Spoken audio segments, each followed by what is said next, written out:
change the world and history right here where we're from. It's new beginnings to you and me, cause we're not done. In our city, in our city, in our city, we're not done.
Well, good morning to you. Hope everything's going all right. It is a Thursday morning. It's eye doctor day today because I have to go to the eye doctor. But today, after our daily bread and all the things, we're going to have a, shall we say, a father and son talk today about Montgomery. Okay, not just Montgomery, but since we live here, this is our primary concern. Well, we're gonna have it because there's just some pity people that absolutely irritate me. But we'll talk about all that later on today because I have been absolutely since I got into this race for the city council. It is you really don't know how unsmart people are until you have to deal with some of them, and we're gonna talk about that today. Okay, now and here's my thing: if everybody that you meet has got the answer, again, it's just a question. If everybody you meet has the answer, why don't they run for office? I mean, I'm just saying, if you know more than I know, and no doubt there are some of you that do, not very many, but there are some that do, then why are you keeping all of that valuable information, that superior intellect and knowledge? Why are you keeping it and just sharing it in the bathroom with yourself? Really, if you really that smart and you know all the answers, my Lord, listen, you're the guy who needs to be running, or the woman. You need to be. Matter of fact, forget about Steven, forget about J.C. Love, forget about everybody that wants to run for you. Run. We want you to run because if you have all this encompassing knowledge, if you have the ability to see the future, that's the guy that we need as mayor, and clone yourself at least 8 times so we can put you on the city council too. I'm just saying. So if you know as much as you think you do, whoever you are, listen, we would love to. I'd love to vote for you. I mean, to tell you the truth, if you know that much, really, we've been looking for you.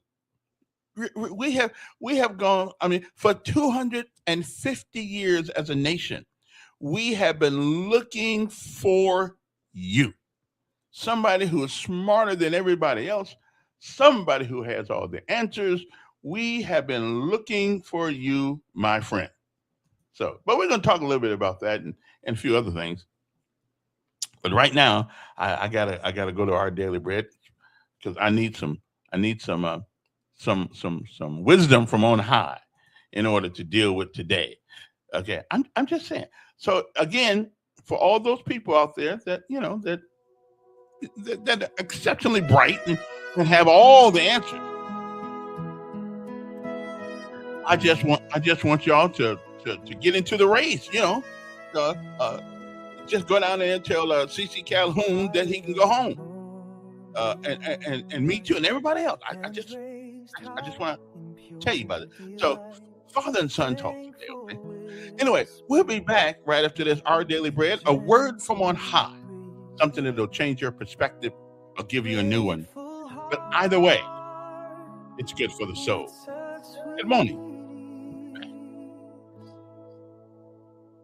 Thank you for every breath I take, for the love that heals, and the joy you make in the tapestry of life. I see your grace, every moment filled with your warm embrace.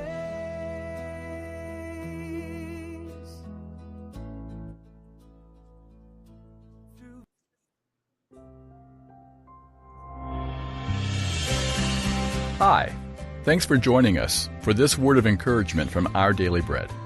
My name is Mike Whitmer, and I wrote today's reading, Who Are You? The leader of our video conference said, Good morning. I said hello back, but I wasn't looking at him. I was distracted by my own image on the screen.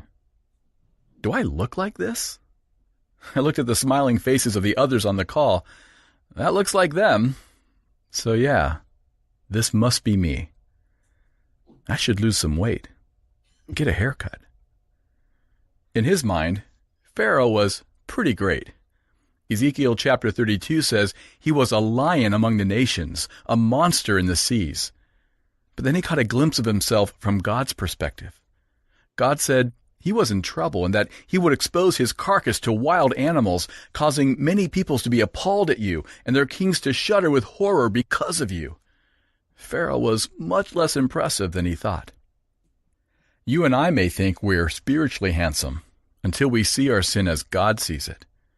Isaiah 64 says that, compared to his holy standard, even our righteous acts are like filthy rags. But God also sees something else. Something even more true.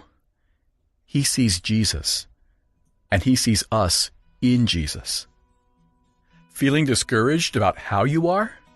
Remember, this is not who you are. If you have put your trust in Jesus, then you're in Jesus, and his holiness drapes over you. You're more beautiful than you imagine.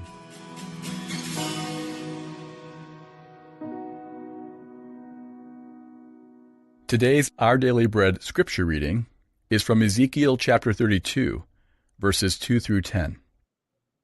Son of man, take up a lament concerning Pharaoh, king of Egypt, and say to him, You are like a lion among the nations.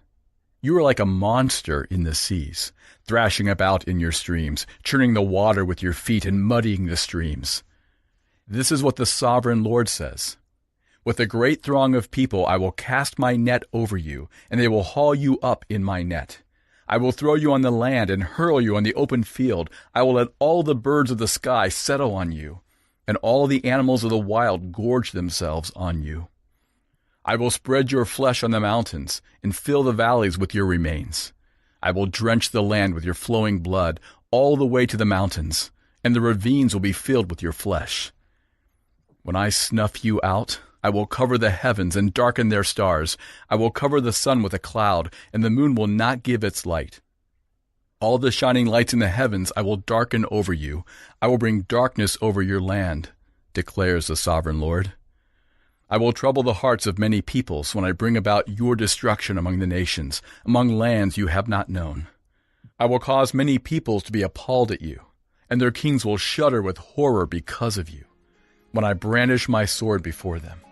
On the day of your downfall, each of them will tremble, every moment for his life.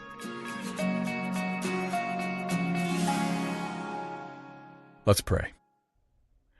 Lord Jesus, for those who are burdened by sin and guilt and shame, may they rest in your amazing grace, knowing that your love and your righteousness makes them beautiful. Amen. Today's encouragement was provided by Our Daily Bread Ministries.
Good morning, Charlotte and Joseph.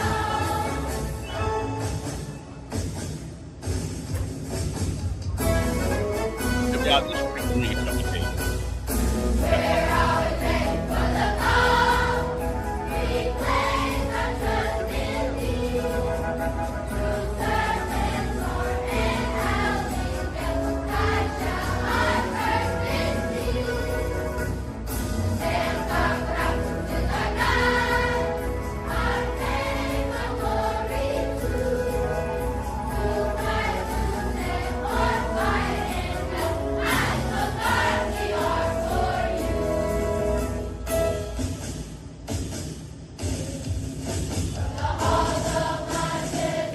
Good morning, Jarhead.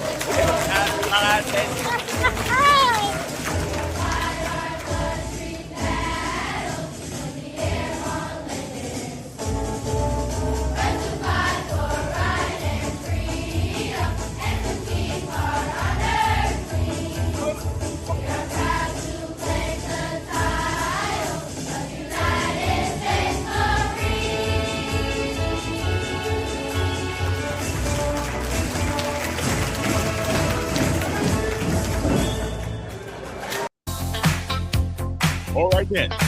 I'm motivated now.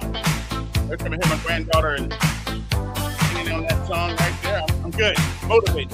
Let's go re-live. Well, it's time to ride the tide. Oh yeah. I'm You good. are still here, time to get busy. You still here? I'm addicted. Get up. You are still here, time to get busy living. I wrote the song myself. Get up. Me and AI. You are still here, time to get busy living. Alrighty then. Get up.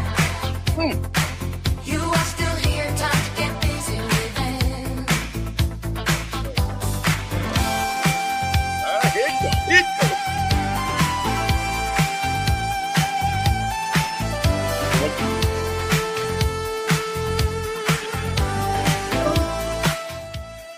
Anyway, good morning. It's tomorrow Friday. But you know, I don't work on Fridays. The one privilege I have taken I want to work on Friday. I want 3-day weekends every weekend. That's what I get. Unless something, unless it's a national emergency or, there's an event that's important that we all talk about it or whatever. Other than that, I ain't working on it. My weeks have become 4-day weeks. Right. That's right. 4-day week. Privilege of getting old. Anyway, and working since 1974. How many years is that? 1974. I started working at McDonald's. What a way to go. Now, I put more Big Macs on the grill and quarter pounders than any man ought to have to do. You are still here, time to get busy living. Okay, we done now. You are still here, time to get busy. And that's enough. That's enough. Okay. Yeah, I mean, I did make a lot of quarter pounders, and am I the only person out here that's willing to admit that in their teens they were working at McDonald's? Okay, I did it. Yeah, I'm working in Mickey D's, right? Working. I mean, listen, they had a turn lay system, but I won't get into that right now. We'll get into something else because I've been irritated since yesterday. There are a couple of things we're going to talk about this morning before I get into this 375 thing and all the promises that have been made previous to these things. How this, like, I mean, the water. Listen, I thought the water park. I still think that the water park idea is a great idea. Now, had we done our due diligence to promote it, market it, all those things that people are supposed to do. No, we have not. I think we did a piss poor job of marketing. I mean, there are some people like water around here. I mean, I don't even want to get into boat and fish, but I love smelling water and being around it. I mean, and you're talking to someone who lived in Honolulu for 5 years, and it was I like to being over there, but I hated being on the rock where every place I had to go. If I want to get off that rock, I had to get an airplane. I don't like airplanes. Yeah, I know. I know. Yeah, I know. I jumped out, but I don't. See, and to tell you the honest to God truth, I did not get paranoid of airplanes until I stopped jumping. Because when you jump, you only got to take a chance one time, and that's that the airplane gets up. Once the airplane gets up, we are good. All we have to do is go out that door and count 1, 2, 3, 4. But when you gotta go up with it and come down with it, I thought that's a little dangerous. Okay. And I still think it's a little dangerous, but that's okay. My son don't mind getting on an airplane at all. I mean, he go back and forth to Jamaica. I mean, they didn't bother him at all. But guess what? I can't get him to do. See, I can't get him to go airborne in the Army. I can't get him to do it. Not yet, anyway. I'm trying to talk him into it. But he is willing to get on an airplane, go anywhere. Okay. But I don't know. Not me. Not so great. Not so much. Anyway, good morning to you. First of all, let me give my sincere thanks to people who tune in the mornings. I appreciate it. Tell your friends about it. And this show is not for me. It's for us. It is for us to have these conversations about Montgomery. I think I'm the only person that does it this way, the platform like this. I'm not smarter than the average bear, but I'm not dumb as a rock either. So let me tell you guys something the other day. One of the things that the council gets to do is to recommend ordinances for the city of Montgomery or whatever city, Prattville, whatever, Millbrook, Selma, whatever city. Although we are missing a police chief down in Pritchard. Yeah, him and his buddy, they went to jail. I don't know what's up with that, but I always hate to see when people who put other people in jail end up in jail. Okay, but anyway, let me get back to what I'm saying. One of the responsibilities of a councilman, or one of the privileges or the rights, however you want to put it, is that they get to suggest ordinances for the city, and hopefully the ordinances that they try to get passed is for the whole. Nobody makes a law just for District 3, District 1, District 2, and District 5. Nobody makes a law. Any law that comes up, any ordinance that comes up, is for the whole city. Okay. So there is one pet peeve, and I'm going to show you guys, hopefully, how you'll understand this. Let me ask the question this morning before I get to this. Why is it that we spank our children when they're little, when they do things that they ought not do? And now, think about that question while I go on with this answer. So one of the ordinances that I want to put, and I've been talking about it for 30 years, okay, 35 years, is your neighbor walks down the street like this morning. You'll see plenty of people out there walking down the street with their dog. They'll let their dog hike their leg up and drop their business in your yard or on your sidewalk or whatever. They'll just do without I mean, they might as well be doing this to you. Okay, really, they might as well do this to you when they come to your yard. They might as well ring on the doorbell and give you the bird. Okay, because you talk about disrespect. That is the ultimate disrespect. Okay, it got so bad where I used to live that I got a taser one time, and right when that ugly dog was fitting to hike his leg up, I called out to the lady. Said, which one of you? Okay, just hold on a second, Don. I know you just you want to just hold on a second. I'll be right with you. So they came in my yard, and as the dog began to lift his leg up to drop his business, I asked the lady, which one of you guys want this taser? You or your ugly dog? Okay. I love dogs. I love them. I don't have nothing. Matter of fact, if I could, I'd get me a Doberman Pinscher. I love Doberman Pinschers or German Shepherds. So anyway, I've been trying to get the city council to enact a law, an ordinance. I said, hold on, brother. Okay. You got to hold on for a minute till I get done telling this story. But it ain't worth it, Kevin. It's worth it to me. Give it up. Nobody cares. It's worth it to me. It's worth it to me. And you don't have to worry about it. But it's worth it to me. It's my show. It's worth it to me. And you don't understand the ramifications of this. And if you're not bright enough to understand the ramifications of this, then I can't help you. Okay? I can't help you. Now, there's some people who go into politics for whatever reason, help the poor, or whatever reason. They think they can do a better job, which we want you to do that. But let me get back to my issue here. Now, if you guys think I'm wrong, then okay. If you think it's a total waste of time, fine. Anyway, so my thing is that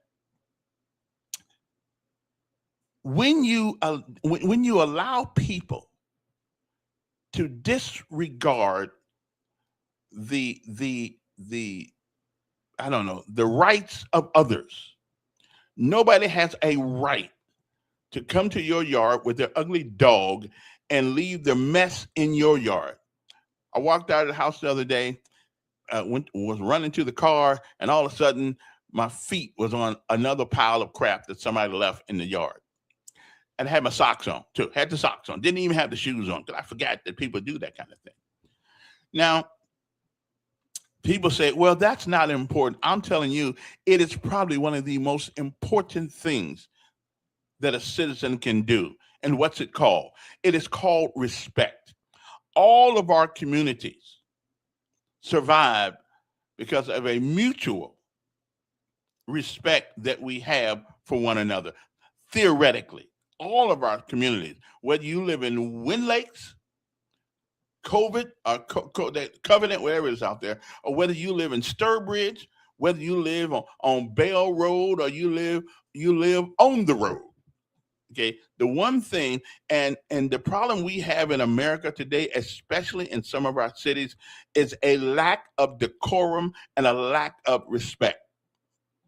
So if you can't get people to understand that disregarding the rights of your neighbor is probably one of the reasons why we have the culture in America that we have now.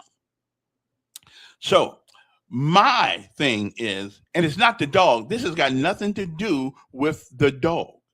This has got something to do with the dog's owner, not the dog. Dogs do what everybody else does. Okay, when we got to do a movement, we do a movement. Bam, we do a movement and it's done. But there's a bigger problem here than that. Okay, now in New York, they charge you up to $1,000 for letting your dog walk the streets and drop their mess all over the place. And again, you guys think it's about the mess. It isn't. It's about the lack of respect. And if you can't get people to respect their neighbor, how in the hell do you believe you're going to get that same respect for your city? Honestly, that's why I ask people, why do we spank our children when they're little? Because we are trying to teach them the way they must go. Okay, I'm just saying. Now I realize this is not a very important thing. Well, you think about the other night. Okay, what happened last weekend? Do you believe that those people over there near Debbie Lane shooting all those guns, the shootings we see around this city all the time? Do you believe that if those people had respect for their community, had respect for their neighbors, that we would have all the crime that we have? No, we would not. But we don't want to make them adhere to small things. And if you can't do small things, then you're certainly not going to do the big things. Okay? So I want to impose a pooper scooper law, where if you walk down the street with your dog, you must have a plastic bag, or you must have one. It's got this long thing, that you pick up trash. They pick up trash with it, all kind of things, and you walk around with it. And if you don't do it, you can be fined up to $1,000. Okay, just think about this for a second. I want you to think about this for a second. Do you know how much disrespect it is from your neighbor to walk in your neighborhood and let their dog mess all over your yard? See, messing in their yard, I don't care. Let the dog sit there and do what he wants to do. I really can't think of anything that is more disrespectful than that. And if you don't disrespect me, if you're going to disrespect me then I know no sense of me. There's no sense of me thinking that you can respect me of doing anything else. So that's the problem with America right now. And that's the problem in Montgomery right now. That's not that big a deal. Well, to me it is. Because it is to me, it's a big deal. It's a big deal because I've been talking about it forever, and the city council hasn't done anything about it yet. Okay? It's not about the dog. It is about the disrespect that your neighbor has for you, or the lack of respect he has for you. And one of these days, and bear in mind, one day somebody's going to get shot for allowing their dog to come in other people's yard when they're out there trying to keep up a manicured lawn, trying to make their house look good, stuff like somebody's gonna get shot. Okay, just remember I told you this. Okay, somebody is going to get shot, or even worse than that, killed, because people don't like to be disrespected. Okay, they just don't like it. So again, it's not about the dog. It's about the owner. So what I propose, if you walk down the street, I'll let you know when you can call. You can walk down the street, okay, and see it in many yards. And if you got little kids, you got grandkids that come over to your house and they want to play outside, it's getting to the point almost we got two things to worry about: whether or not somebody's going to do a drive-by shooting, or somebody's going to let their ugly dog in your yard to do their mess, and your grandkids or your kids to go out there and play in it. They get stepped all in it and all that stuff. And up north where you get snow, it's even worse because you got the snow covering, you don't even know it's there. Okay, until you step in it, of course. Again, this is about respect. If we cannot respect the little things, forget about the shootings. That won't stop because we don't mandate respect. We just don't. We don't mandate respect. Okay, I'm just telling you, everything starts small. Every law starts small. And then it gets bigger and bigger and bigger and bigger and bigger until now that same guy is in jail for killing somebody. So What we need to do is a change of culture in America. But I'll stick with Montgomery for the time being. We need a change of culture. Now, I realize on the top, of all the things that we have to worry about, that's probably not that's not top of the list of your list. I understand it, but it's a top of mind because it is a symptom. It is a symptom of disrespect. And once you lose people. Once people don't respect you, they'll do anything to you. Okay. I mean, did you ever think that you would hear in the city of Montgomery people shooting over almost 200 rounds? Okay. That's TV stuff. That's stuff you see on TV, like SEAL Team 6, or things of that nature. That's not stuff that normal people want to see. And they say that people shooting each other in almost 200 rounds. I talked to a police officer the other night at the meeting, at the city council meeting the other day. He said, I thought it was like 100 rounds. He said, no, it's a whole lot more than 100 rounds. And I said to him, really? He said, yeah. And I guarantee you, those are the type of people that will disregard your rights because they don't have respect not only for themselves, they certainly don't have any respect for you. So again, it is something that I would propose if I was on the city council. So some people say, well, there are more important things than that. How about crime? Then let the police handle crime. I'm not a policeman. And getting on the city council, anybody who gets on is not a policeman. We don't have the authority to arrest anybody. Okay, we can't make your daddy come home and teach you things about the ways of life. We can't do that. So yeah, that is one of the things that city councilmen are responsible for, and that is the quality of life in our city.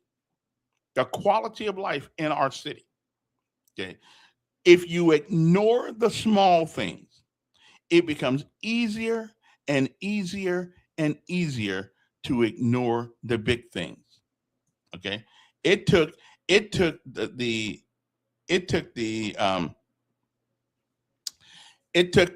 state legislature to make a law so we could try to make the judges, when you put all these people in jail for shooting and all this stuff, not give them this low bond. So all they do is get out and go do the same thing. How many times in this city?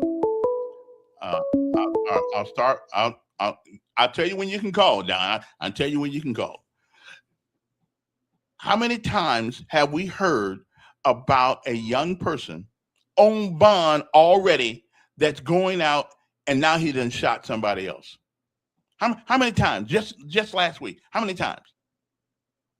That's right. So are they helping our quality of life? No. So the state legislature says, if these judges feel that somebody is a danger to our community, you can give them up to $1.5 million bonds or bails, whatever they call it. Have you seen anybody do it? No, because we become so accepting of their behavior there's nobody that actually ought to be let out of jail on a cheap bond. At least that way, if they go out and do something else, at least that $1.5 million bond money is gone. I'm just saying, So the little things do matter. The little things do matter.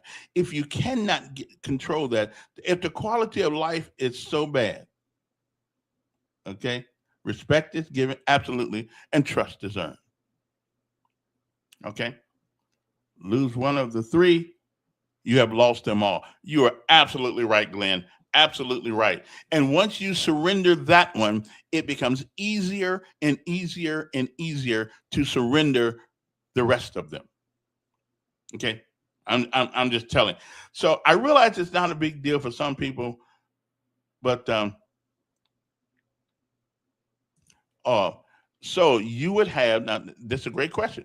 So you would have police officers stop folks walking their dog and enforce a dog pooping. See, now, and this is where he's wrong, is if it's a law that you must carry a receptacle of some sort to pick up your dog's mess, Yeah, yeah, yeah. I would have, and it's easy to see that they're doing it. If you're walking your dog, I'm saying carry a plastic bag or carry a pooper scooper. It takes an hour to get an accident scene. Well, the police don't have to go around looking for these people. If they're riding down the street and they see somebody walking around walking an ugly dog or the cute dog, whichever one it is, and they don't have a bag or in their hand or something like it don't take very long to write that ticket. Now, I'm not telling them if there's a shooting someplace, you need to stop. That's up to the discretion of the police officer. Okay. And like every other law, you don't have to give people tickets if they speed. You don't have to do that. The officer has at his or her discretion whether or not to give you that ticket. So, and let me ask you something. Why do we stop people in the early nights, in the early morning or the late at night for going 80 miles down Highway 65 or 85 when ain't nobody on the road but the police and you? Why do we stop? Ain't nothing there. Why can't I go fast? Because it's not the law. The law said, because I got enough tickets. The law said it's 70. Speed limit in Alabama, I thought it's 70. Okay, but listen, again, this is not important to a lot of people, but it is an indication of a person who does not respect you. And if a person does not respect you, they won't respect anything. They won't respect your home. They won't respect your car. They won't respect your hard work. And the street that I live on, they paved it a couple months ago. They paved it. 2 days later, you know what was on the street? People start throwing trash on the street again. So I would go down the street, pick the junk up. I said, can we respect the street? I mean, a little here. They just paved it. We always complain about paving and all that stuff. And finally, they pave it, and all of a sudden, they put it. What's the difference between people who live in Wind Lakes and the people who live in Sturbridge and any other nice communities they got around? What's the difference in those people? I think there's a commonality of respect. Everybody paid a lot of money for their houses. I went on a service call yesterday. Somebody house worked on fix their computer for them. Beautiful home, and everybody in the area houses are the same. So I used to hate HOAs, right? I hated HOAs. I just thought they were, but now I understand why we have them. Because if we don't have them, then people are going to take the liberty and run their community. And again, if people stop respecting you, nothing else that you do or say matters. This is just one black man's opinion. So I'm going to propose that you have a pooper scooper or back something to pick up your dog's mess when you walk them. I love dogs. I may not like some of the owners, but I love dogs. Dogs are great. But the dog has no sense. When the dog got to go, the dog got to go. And that's fine. This is not about the dog. This is about the owner of the dog. Okay. Respect me. Respect the hard work that I put in my yard. Respect the respect that I have for the community. Okay. Respect. Do you know I can almost go to almost any community and tell you what their income level is? Okay. I'll be pretty close. Or at least what their credit card, said the income level is anyway. Anyway, so I know when I'm in certain kind of neighborhood, when I first got here, the word Chisholm, man, that was not a great word when I got here. Where's Chisholm at? You don't want to go over there. You don't want to go over there. How come? Because obviously they didn't respect their neighbors, and a lot of people didn't respect themselves. Some people lived over there because that's just where they were born and raised. But anyway, I just thought I'd bring that up this morning because I get the stupidity of people to not understand that everything that we do in this city and any other city is related. It's all related. Okay, and that's why we are where we are. That's why we have shootouts in Montgomery, because there's no respect. We need to change the culture of America, but we can start with Montgomery. We need to change the culture. And trust me, I'll put it to you this way.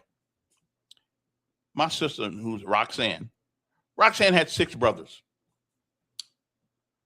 You think anybody ever messed with her? No, they did not. How come they didn't mess with her? Because she got 6 brothers. My sister had 6. They didn't mess with her because they knew a can of whoop ass was coming if they messed with our sister. Because we was gonna wear you out. Well, we need that same kind of concern for our communities. We ought to open up a can of symbolic whoop ass on people who disrespect the places that we live. Now, if it doesn't bother, I ain't mad at you. You don't have, and I did say I was going to do it. And I realize some of you think it's a waste of time. But okay, go ahead. But if you can walk outside your house now at some point, and you don't have to worry about somebody, people can still walk their dogs. They can still do what they got to do. Say hi to the neighbor. They can still do all that stuff. But you can walk outside. You'll be able to walk outside and not have to worry about. In most cases, you can walk in your socks, your barefoot, whatever, because your neighbors have a respect for you, and you have a respect for your neighbor. And if you don't have respect, I'm just telling you, nothing else matters. Nothing else matters in our communities. Nothing. So y'all can say it's a simple thing or not, but okay, anyway, it's just my thinking. It is just my thinking. But you want to talk about, some idiot always talks to me named Marlo on my page talking about nice firm movement from his canine. I don't know nothing about that. But if your dog has medical problems, you need to keep him at home. Yeah, you need to keep him at home. Okay. If you know, I mean, I don't know. Again, see, now this is one of those crazy things people say. I don't care what kind of movement he got. It is not the movement that's the problem. And please understand this. Logic and reason. That's not the problem. What he excretes out is not the issue. The issue is that the fact that you're willing to go in somebody else's yard, their community, and leave junk in their yard from your dog. It's not the dog's problem. That we ain't talking about dog. That's the problem. And I've been talking about for 35 years, so this ain't something new. This is the close I've ever been to trying to do something about it. So I can't do nothing about it yet. But if I could win this thing, I'm coming with it. Now I got to convince. You got to convince everybody to do it.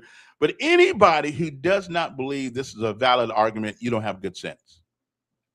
You don't have good sense. You just and there's no talking to you. There's no reasoning with you because you don't have good sense. If you believe that disrespect is something that you should put up with and it's something that's okay, well, not only would he let his dog poop in your yard, next thing you know, they'll be breaking in your house, taking your stuff. Okay? Because they don't respect you. Okay? I'm just saying. So everybody won't agree with me, but that's been on my mind since yesterday, since I put this on my website, my Facebook page, because people didn't get it. You can't stop a dog from moving. Who's trying to stop him? I don't want to stop him. You can't do that. Yeah, you can do that. In the city of New York, you pay up to $1,000, and not only that, a reasonable call here. Not only that, you can they can charge you up to $1,000 and take your dog. Okay, I'm just saying. Morning, Simply Days. Morning, Mayor. How you doing? Pretty good. A long time ago, the Supreme Court in a ruling said that communities are allowed to set their standards. Mm-hmm. Well, when you have open gunfire, when you have an individual that has no regards, no respect, no fear, who will stand in front of the police department, ain't that the truth? and wave a gun and dance a jig, like, what are y'all going to do to me? Who cares? What? And see, that's what I'm talking about, the standards, and you're going to have to reestablish standards. We do. And I think the minimal thing we can do is require you to pick up your dog's mess and don't just put it in my yard. I mean, that's a minimal standard. And if not, charge them. Oh, there's minimum standards, whether it's dog poop, whether it's trash, people Right. throwing trash out, and you go to communities that have certain standards, and you don't see. You just don't see it, and people walk around with a bag in their hand. They Mhm. walk around with a Yep. pooper scooper Yep. because everybody adheres to the standard. And I'll tell you something. You know the dog walk thing downtown. Do you know you have to pick up the poop that the dog puts there, and it's a dog walk place? But you don't. Yeah, and there's a reason for that, so somebody else won't step in it, Exactly. and it won't draw flies. Yeah. It- Yeah. But Montgomery is Montgomery proper. Montgomery is going to have to reestablish standards to where that people want to come here, live here, raise a family, and whether it's the military people, but when you lose the standard and you lower the standard to allow a group of people, a small percentage of your population, Right. a very small percentage, Mhm. to set the standard. Right. But they have a big effect on us. That small percentage has a big effect on everybody else. It's like when somebody if one person's car in the neighborhood gets broken into, guess what everybody else is thinking? Oh, exactly. And it's just like when you ride by and see an abandoned building, and then you see another abandoned building, and then you start to ask yourself, what's going on? Yeah. But it's to me, it's just the community has got to reestablish the standard. The standard, absolutely. And that's why I like about Pete Hegseth in the military. The boy is out there. You may not like him. I don't care if you don't like him or not. But he is setting a higher standard that hasn't been set in 20-something years in the military. You don't walk around here with a dress on and you're a man. If you can walk around at home with your dress on as a man, but you will not walk around the United States military with a dress on and you're a guy. Okay, they set the standard. We put women in certain jobs that they cannot handle, but we put them there for a political reason. Guess what? He's taking care of that too. Women and men are not the same. They're just not the same being. God made us differently for a reason. Our job was to go out and hunt. Your job is to cook what I bring home. Okay, not all this trying to be a man. And the standard, like you said, there was like you can't go to listen. You can't go to Wind Lakes, and every once in a while it'll happen. I would imagine in Wind Lakes every once in a while somebody do it, but make it a law that you don't do it. If people don't want to give you respect, mandate respect. Mandate it. Don't just. There's a certain reason that you set standards, and and you may not agree with the standards, but there's a reason for them, and it's just like back used to in the day at the police department, you weren't allowed to have beards. Yeah, you weren't allowed to. You weren't allowed to be covered in tattoos. Every time I look at a police officer with a tattoo, I think of a gang member. I really do. I said, the optics matter. But they do. And it's like my training officer told me one day, he said, when you go to the door, these people don't know you're a rookie. He said, the way they look at you and the way you're dressed, the way you present yourself, that's the way they're going to judge you as being a professional. Yeah. And see, we've just lost the standard. And how it got here, I mean, it was a process, and it's been going on. And it's not Mayor Reed's. It's God's right. It's all the people before them that have allowed this thing to slip to the standard to where Montgomery's got a reputation. Yep. That is why I asked the question at the beginning of this conversation: why do we spank our kids when they're small? I'll give you a good example. The Montgomery Police Department, the police academy,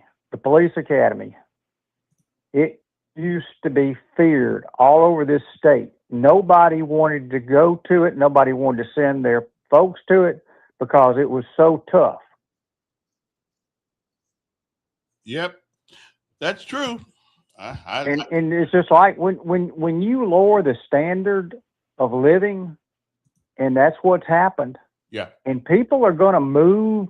The ones that can, they're going to move away from it. And the folks that can't, and that's what happens when the folks that can't move, fixed income, poor folks, they're stuck. Mm. And instead of focusing on an arena downtown, we need to focus on how we're going to get not just downtown, mm-hmm. but the standard of living across this city, whether it's dog poop, whether it's trash, whether it's open shootings, we've got to reestablish standards. Yeah. Have a good day, Mayor. Appreciate it. Now, somebody just told me that there's already a law. Well, if there's already a law, he says already a crime in Montgomery, Alabama. I'm going to get to that in a second here. Yes, Duke. Okay, so that's gonna be on your platform, sir. That's not a platform. That's an ordinance. That's gonna be a part of your plan to make sure these people don't a lot of dogs to poop on your grass. I've been talking about it for 30 years. But listen. I got one you can add to that now that I don't like. What's that? I don't like this right here. Pisses me off every time I see it. I be wanting to strangle the hell out of them. I'm sitting in the parking lot. Yeah. And I say, take a dollar store, for example. I'm at the park. I'm sitting there in the car. There's a car sitting next to me.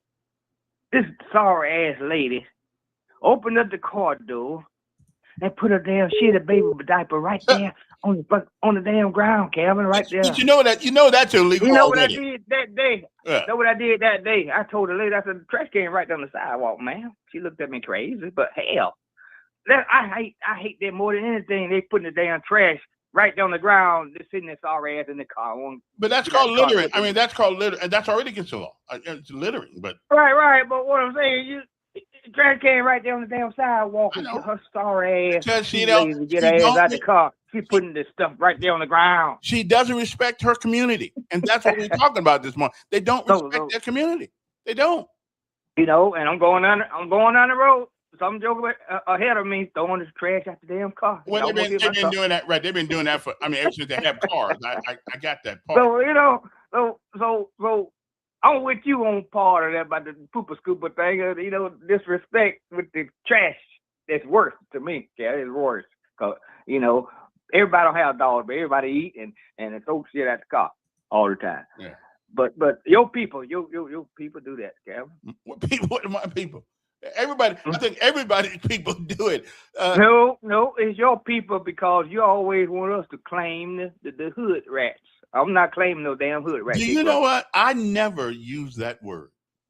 I think that word is so disrespectful. It fits that person right there. Hood rat is sorry ass and too sorry to put your trash in the garbage can when they standing next to the sidewalk right there. Okay. Yeah. And you may be right, but I just never. And then the more made it so bad. One day, a child threw the stuff on the ground. Parents sitting in the car. I said, hey, little child. I said, parents, let's trash can right over there, y'all. Come on now. I kind of complain sometimes, but I have to pick and choose my fights. But if a guy in the car, yeah, I ain't gonna say nothing. He gonna get out, want to be all my. I can handle the women most times. I just say a few things and let them bitch or whatever. I'm shut up. But I said what I had to say. Yeah. Pick the shit up off the ground. All right. But one more point. I'm changing the subject slightly because I may not get a chance to call back. I got stuff to do this morning. Yeah, good. Get a job. Why is it that Trump, when these 4 people died, he went to Georgia yesterday, right? Yeah, he did. Had a little rally over there. Mm-hmm. He said, listen to the video yourself. He said that these 4 people told him that they can't let Iran get a damn nuclear bomb. And I agree with him. He said the people said that the ones that died, Kevin. These 3 people that he never met, these I young think folks he- that got I killed at think- different okay. stations over there, whatever. Now He said that these damn now, folks. now listen. The president speaks in hyperbole. I think the fact of the matter is, He said people- he said Lindsey Graham told him too. Now he said Lindsey Graham told him to pass a vote to him, the Save Act or something or other. yeah, I don't know. I don't know about that, but I do believe since you never worn that uniform, when we wear that uniform, But we are these saying, soldiers he never met, these people got killed, man. They wasn't in the war. They was at base, yeah. it can be said that if people are willing to put their life on the line for the I understand all that, Kevin. You go Then- in, that's part of the deal when you go to the military. Exactly. But he said that these people said, listen, he was told him. he speaks. Listen, he is not the world's greatest communicator. Well, I will tell you that. He's one of the world's greatest damn liars, though. Well, I think we all can get that. I'm gone, boy. Yeah, we all can lie pretty good if we want to. So but again, I'm just. We already know who Trump is.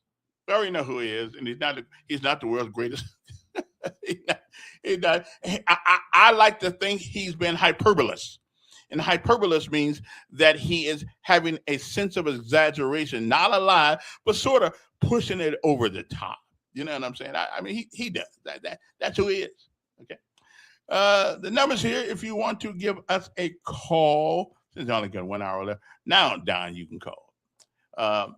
But anyway, so that was my big deal about that. We have got to understand what's important. Yes, Don. I'm calling to talk about the $375 million to the listeners, but I'll take about 1 second on this dog thing since it's not worth a minute more than that. But there's already an ordinance for $50 to $250 for what you're talking about. Well, how can nobody and what you're going to do? If I got a bag walking down my street, you're going to stop and frisk? No. If you don't have a bag, I'm gonna just move on because it's already an ordinance. I didn't know that. I didn't know it was an ordinance. I told you about a month ago when you started to say like you say, you've been going on it for 30-something years. Then how come? Wait. Then how come we're not doing anything about it? How come you don't stop speeders in the street? You're talking if you how stop come? The police. Let me move on. I want to move on. Let's talk about Whitewater. Yeah. You said they don't advertise it. They're advertising all over the country. In fact, on my street right now, there's one that says we're going to have a Whitewater rodeo. I mean, they ain't coming for it. We got to put a mechanical bull out there to try to get people to come. But let's go back to the beginning of Whitewater, where Willie Durham was one of the first signatories of the scam. They're saying the same crap. They're going to build restaurants. They're going to build hotels. They're coming from all around the world. We're doing it to save Maxwell Field. Willie Durham was part of this whole scam thing.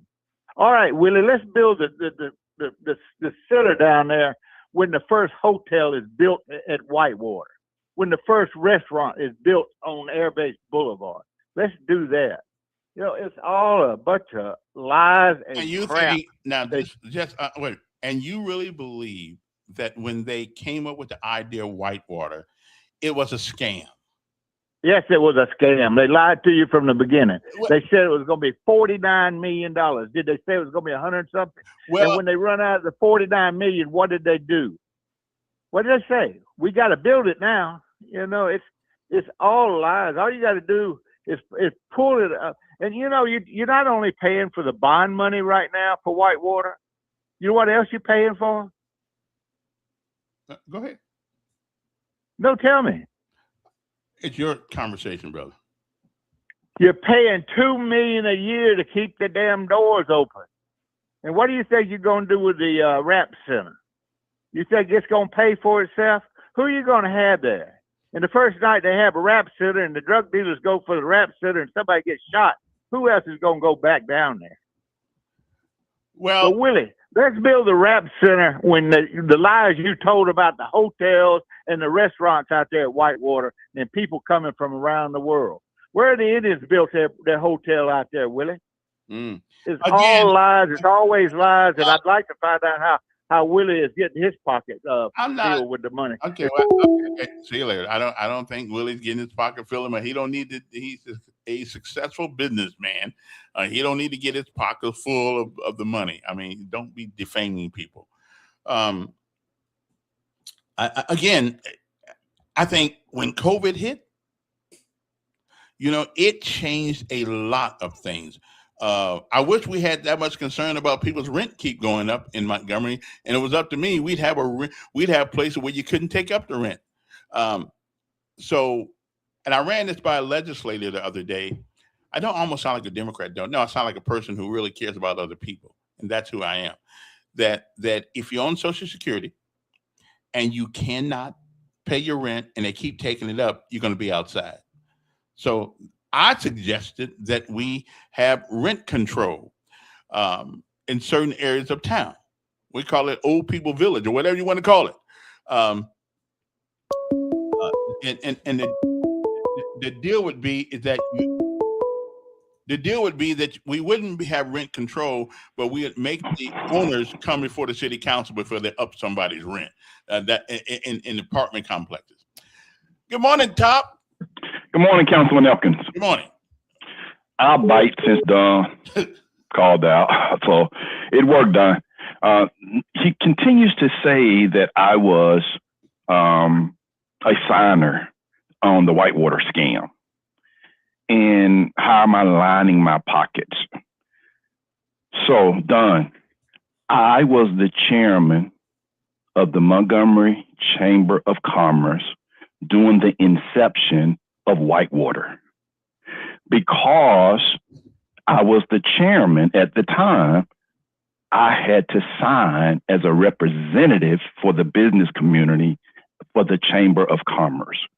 So it was only because of my position as the chairman of the Chamber of Commerce. When they created the cooperative district, you had to have signatures. You had Alabama Power, you had the Montgomery Water Works, you had the chairman of the Montgomery County Commission, Elton Dean, you had the mayor of the city of Montgomery. So there were certain people that had to sign based off the position that they held. I have not received one penny in any way from the Montgomery Whitewater. So, Kevin, are we clear? We clear. I told him that too. Okay. So, Don, if you want to, again, check the facts, I sign as a representative for the Chamber of Commerce. Thank you, Kevin, for taking the call, and I just want to set the record straight. Appreciate it. It's kind of like the governor is automatically on the Board of Education because of the position. Doesn't make any difference who the governor is. That position holds a seat. Okay, I don't know if it's statutorily or not, or just symbolically, but they hold a seat. So there's certain positions, like the mayor. I think the mayor of the city of Montgomery, I could be wrong, gets a seat at the Montgomery Country Club. I think that's what I heard anyway. I'm not sure. But somebody just sent me a text, and I want to share this with you. There are a couple things you nor others never asked put on the table for your $375 million bond issue. One, $375 million cost today going to generate falsely proposed $70 million a year. Don, I just got done with you, brother. Willie just said I got to address Willie. But no, so somebody put a gun to Willie's head and said he's got to sign for a bad idea. He was in the Chamber of Commerce at that time. And Alabama Power is not a part of the cooperative district. Well, and for Camilla Hooks, called Todd. Todd said it was over $80 million to begin with. Okay. The people that pushed this thing was the county. It started out with. But he just told you that he did. But he did not sign. It's a scam, Willie. You don't get it. He did not sign as Willie. I mean, as Willie or his last name. He signed as the chairman of the Chamber of Commerce It is a position that you hold, I think, for a year. Okay. So whoever was there, and why would you not? Yeah, Leslie Sanders. Yeah. I mean, why would you not sign for something that is supposedly going to create an economic impact? Of course, it has created an economic impact, but why wouldn't you sign for at that time? Why wouldn't you sign for it? Because they said, according to all the people, it was going to produce $70 million a year. It hasn't, and it won't. And there have been other things that listen. I think we got to be. I don't think we did our homework on this thing. I don't think we did our due diligence in the planning. It sounded good. I like it. I still think we could use it some kind of way. Maybe not in the way that they did, because we already got the money into it. But we need to market it better, I believe. We got Interstate 65. Interstate 65. You would think that we could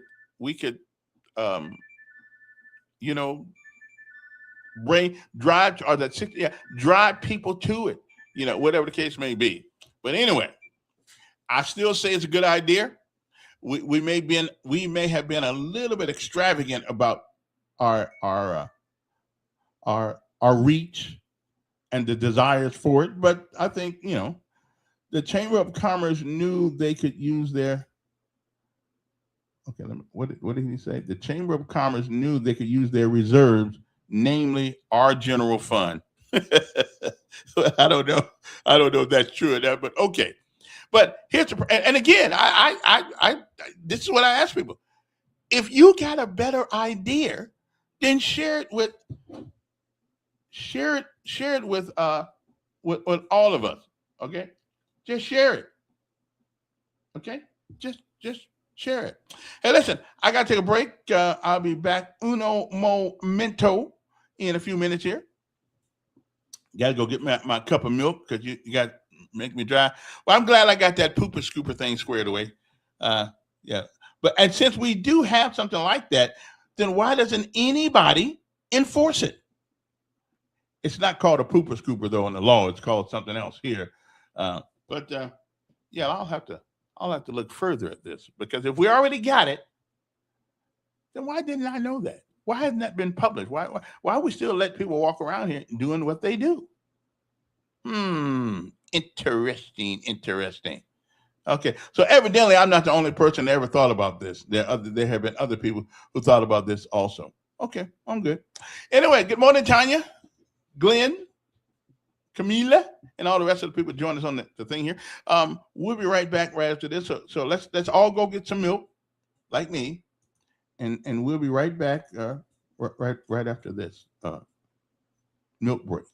Okay, because I ran out of a tea, so I have to do them. Although I love milk. Milk's good for the body. Okay, sell white water to the Indians. They can make it work for the good of my. I don't have.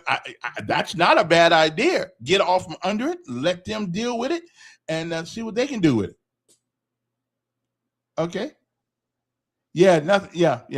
And again, we ran the Salvation Army away, and then now we don't have one city council person that can convince people in a certain district to let the Salvation Army go there. Well, all I can tell you is that all it's going to take is one big storm and people no place to stay, and then we're going to find out why it's important that the Salvation Army is able to build someplace. Are we the most thoughtless people that there is? I mean, come on, man. But anyway, now, if they told me that half of that, some of that $375 million was going to better our bus system, our public transportation system, I'd be all for that. Because you can't get a job if the gas keeps going up and your car breaks. I think it is, Greg. I'm not sure. Anyway, let me take a break, and we'll be back. Give me 3 minutes, and I shall return uno momento. Okay. Be right back. You are still here, time to get busy living.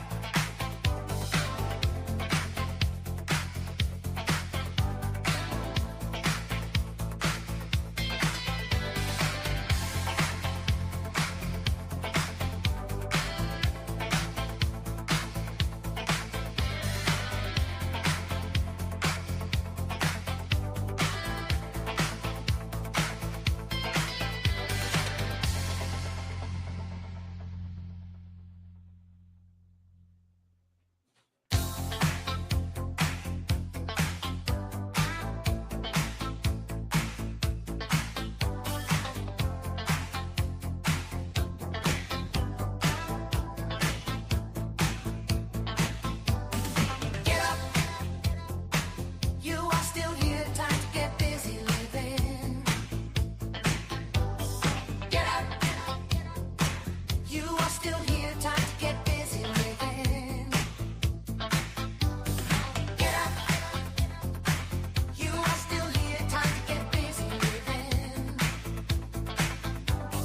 Get up. You are still here, time to get busy living.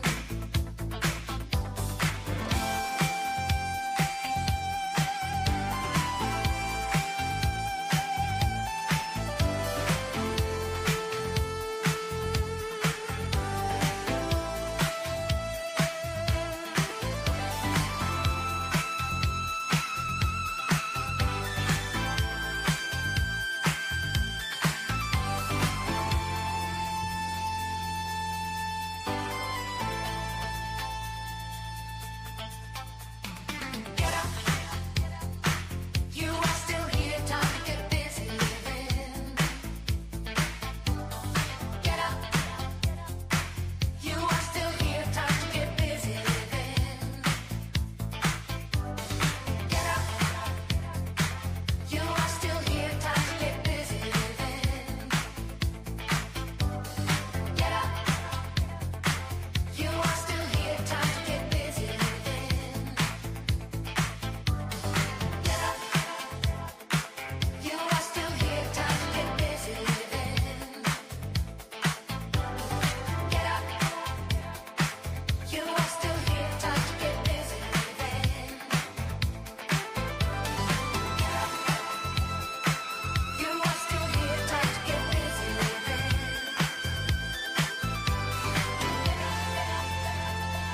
You are still here, time to get busy living.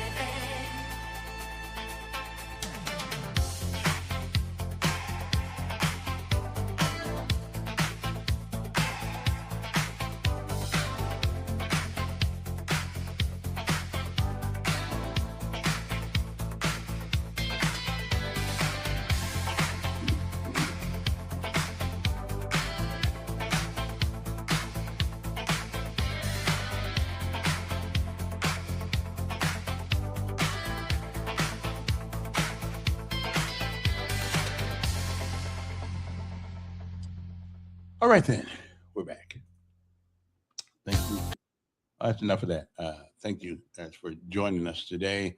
So since you learned something new. So evidently there is something in the law about doing what people keep doing, and again, nobody pays for what they do. Again, it's about standards. So that's what I'm saying. And therein lies our biggest problem right now. We have lowered the standards so low until we got to get on the ladder to reach the belly of a snake. And we just can't do that. You know, when I went down to the recruiting station, those many years ago, Don, that's enough. We talked to you enough, bro. We talked enough. It ain't the Don show. You got to get somebody else to call. When I went to the Army so many years ago, you know, I said, well, give me the hardest unit you got. I want to go to the hardest unit you got. First, it was the 82nd Airborne because, you know, if you were the 82nd, you got to be a little tough. You can't be a wuss. But I wanted something harder than that. I wanted to see if I had what it takes. You know, that's why I went to the Rangers. I didn't want nothing easy. I wanted something tough. And of course, when I got there, I made it, of course. But I said, give me the second of the 75th. Now I didn't know what the hell I was going into. But I knew I wanted me a set of jump wings, whatever it took to get them, and I wanted to wear that beret. I wanted to be one of those. I wanted to be the few, the proud, the Rangers. And so the only downfall that I had, that's a long story. That's too long. It wasn't a downfall, but the job they gave me, I hated. But that's the only way I could get there. That was just the way they said you can't go. Now they may have lied to me. This was like 70 something. They probably lied to a brother. Yeah. I could have been 11 Bravo, 11 Charlie or something, but they said, no, we need a cook. I said, what? That's it? Well, I was willing to sacrifice my pride to go there because they had high standards, and they still do. So you say, I got nothing against high standards. We need higher standards to what we do in our city, in our country, in our town. Who shoots first when you start videoing dogs taking a crap? Police got to see it happen. And again, it's not that you must carry in my updated ordinance. You must carry a plastic bag or a pooper scooper that is visible that we can see. Okay. So we know that you absolutely have it. Now, a bag you can put in your pocket. That's true too. So I won't. But anyway, it's just me. People. I mean, listen. If you don't mind going outside in your house in the morning and seeing the Chihuahua, the German Shepherd, the Doberman Pinscher, the Rottweiler, and all other dogs, if you don't mind them having a powwow in your yard, dropping their load right on for you. The grass ought to feel comfortable. Now it's got to have some whatever you call that stuff that happens to grass when you put poop on it. You ought to have some great grass the next year. Okay, yeah. I made my son pick up his poop dog in our yard in back. You don't just get to drop it out there and just leave it. No, just get a pooper scooper and put it in the garbage. Okay. By carrying, okay. Now this is interesting. Why carry a weapon if you don't plan to use it? Seriously, why do you carry one? You don't go duck hunting downtown or Debbie Lane. You carry a gun because you plan on using it. That's why you carry it. There's no other reason to carry a gun except unless you plan on using it.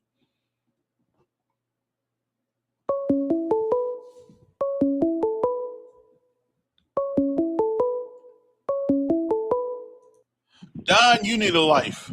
One last thing. Ready? Mm-hmm. Really, to make it clear, Alabama Power and the Chamber are not part of the cooperative district. Now call and tell me I'm a liar about that. Well, I'll let y'all worry about that. I need to put both of y'all on at the same time. Okay. But anyway, but don't be defaming the brother. Okay. He's a good man. Okay. Moving right along. By carrying doesn't mean you're going to. Yes, it does. Yeah, it does. Nobody carries a gun unless they plan on using it. Okay. I wish we could do something about that, but the Second Amendment does come into play. If it was up to me, I'd have a federal law where you had to be at least 30 years old to carry a weapon, unless you're in the military. You just got to be at least 30 years old. We hope by the time you're 30 years old, you got some sense, and you just don't do things sporadically or on impulse. You'll think about it. You think by the time you hit 30, you do it. If it was up to me, you're under 30 years old, unless you're in the military, you don't get to carry a weapon in the streets of Montgomery. If it was up to me, that's what we would do. We wouldn't do that. Anyway, moving on to other things. Now that I got that out of the way. Yes, but that was one of my platforms in running for this office. But again, evidently we already got a law in it, and nobody's ever said anything about it for 35 years I've been here, and because I've been so none of the city council people knew this, because I've been complaining to them for years. Nobody told me we already had one. I don't know where to go find all this stuff, but anyway, that's just me. This show is like special class without Don's input. You need to restore his chat. He won't pay me to come do it. There's nothing wrong with his chat. He can do it, but he don't know how to use I did send him some stuff so he could get it done, but he wants me to come over, and that's fine. But it's gonna cost $85 to get me to come over, and that's not even celebrity rates.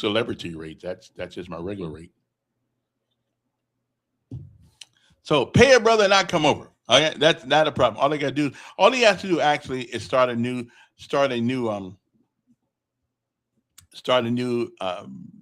YouTube channel just to come on, and stuff like that. I'll tell you. But anyway, here's a question I have for some of you. What makes some of you people think you're smarter than everybody else?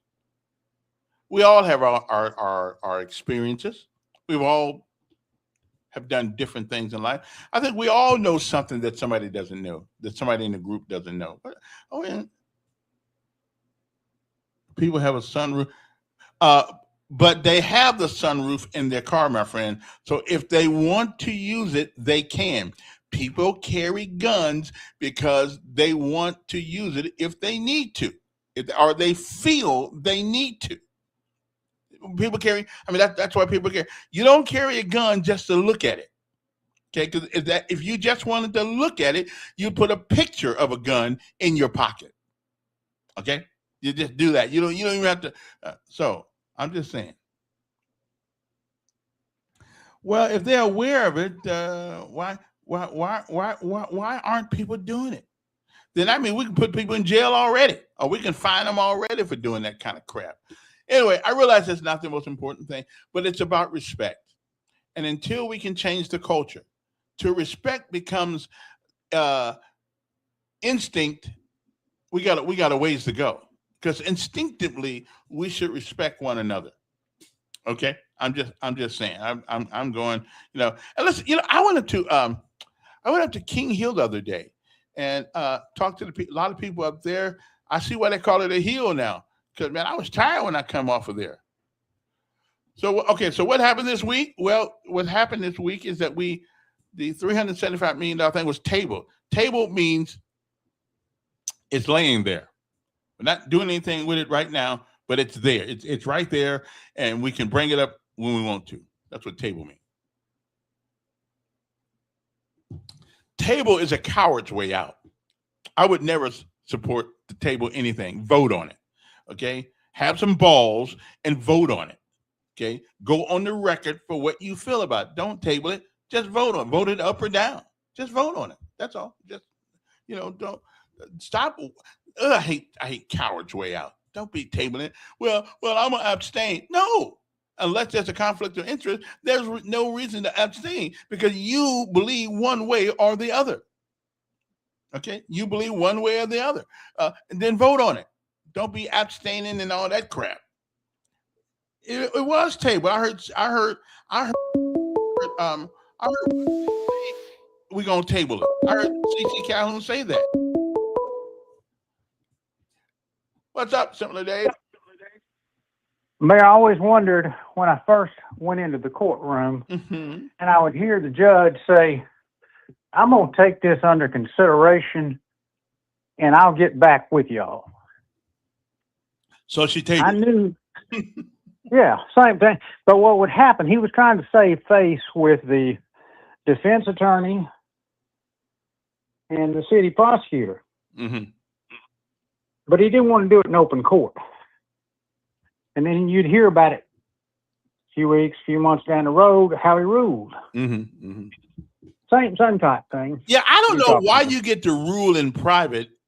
I don't know why you get to do that. I mean, you got to do it in court for everybody. It's the people's court, not hers, not the judge's court. Why do you get to do that? And then 2 weeks, you're right, 2 weeks later, we figure out what you said. Why don't you have to do that in public? Well, that's the way the system is set up, the way they manipulate the system. But I just got to chime in on what the insurance salesman said. Mm-hmm. He said he was forced to sign that. He had to sign it. I guarantee you, if somebody presented him with a contract regards to his personal finances or his business, and it didn't square up financially, Mm-hmm. he wouldn't sign it. But he didn't say he was forced to sign. He said he signed it as the chairman of the Chamber of Commerce. He didn't have to sign it. He could have said, just like Todd Strange, and you said nobody did their homework, nobody did their due diligence. Todd Strange did that. He contacted the financial folks out at AUM, the doctor. They ran the numbers and came back to Todd and said, it's not financially feasible. Don't do it. So why did he why did he go for it then? He didn't go for it. He sent the rich lady and her daughter, over to his old buddy, who was his number 2 guy over at the county commission when he was a county commissioner, Elton Dean, sent her over there, and he picked up a phone and says, look, I don't want to lose face with my good friend here and her daughter, so why don't y'all take this thing on? And that's what they did. The county bought it hook, line, and sinker. And then Leslie Sanders with Alabama Power Company. Remember, you used to ask Doug when he'd come on your show. You used to ask Doug Singleton, "Why don't you get the lady with the why don't you get her on?" And he never did.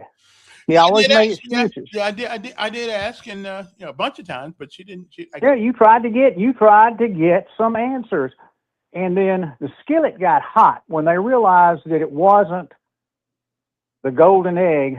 Then they ship her off. She flees to Birmingham and gets out of Montgomery.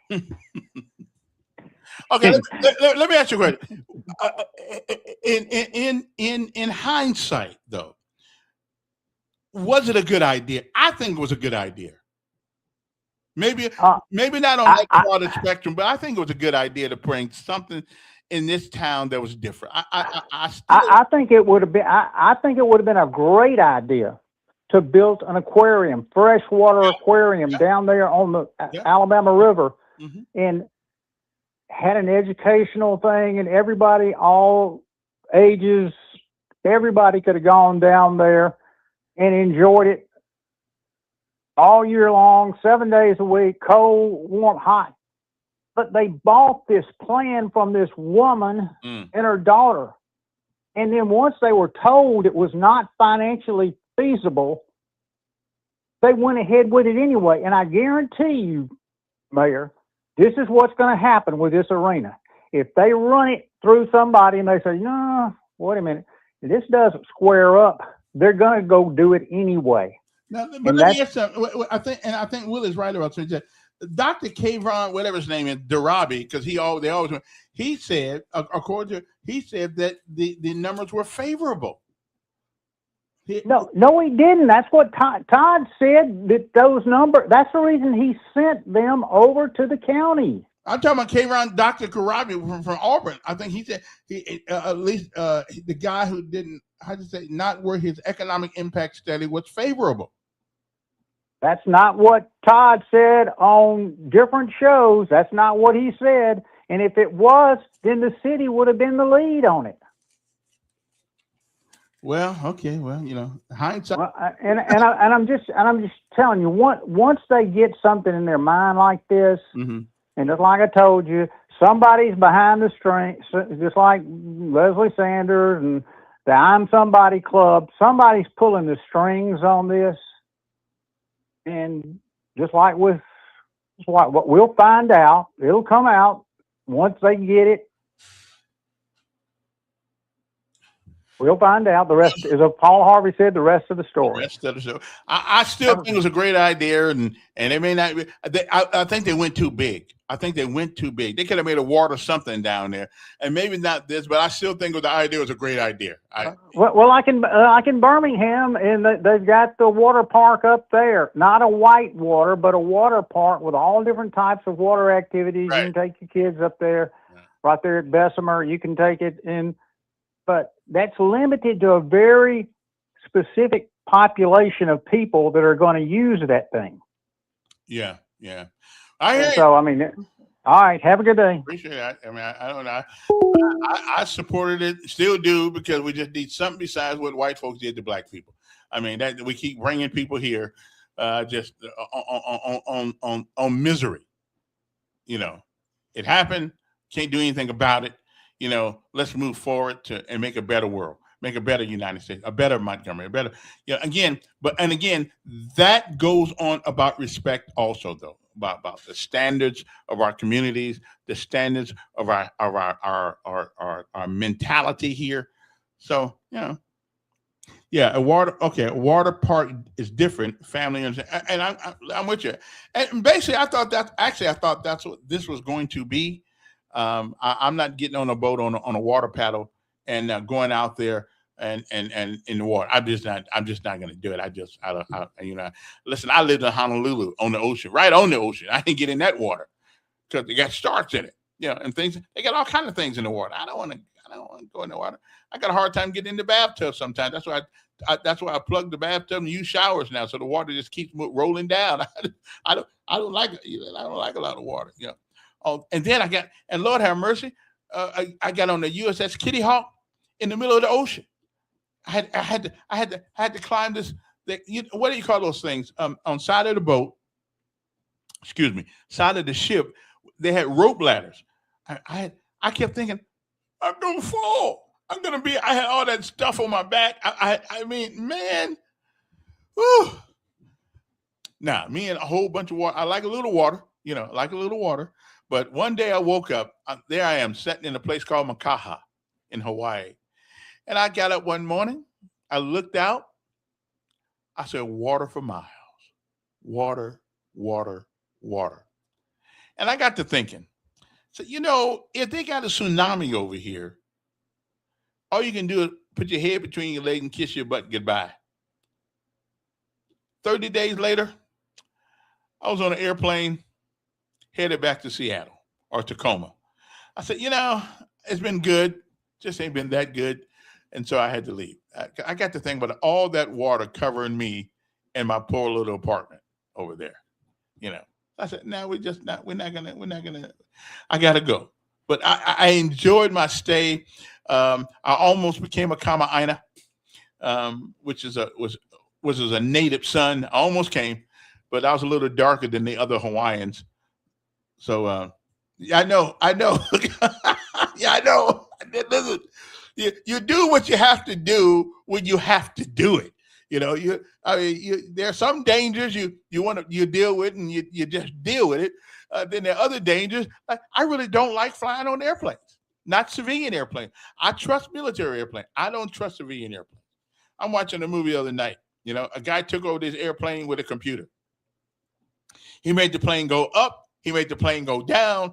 And I said, yep, that's why I don't like airplanes right now. Somebody could get into the computer and make the plane do all kinds of things. So that's right. I don't like airplanes, at least not civilian, but I'll do a 141 or a 130 or a C5 or a C17 or something like that.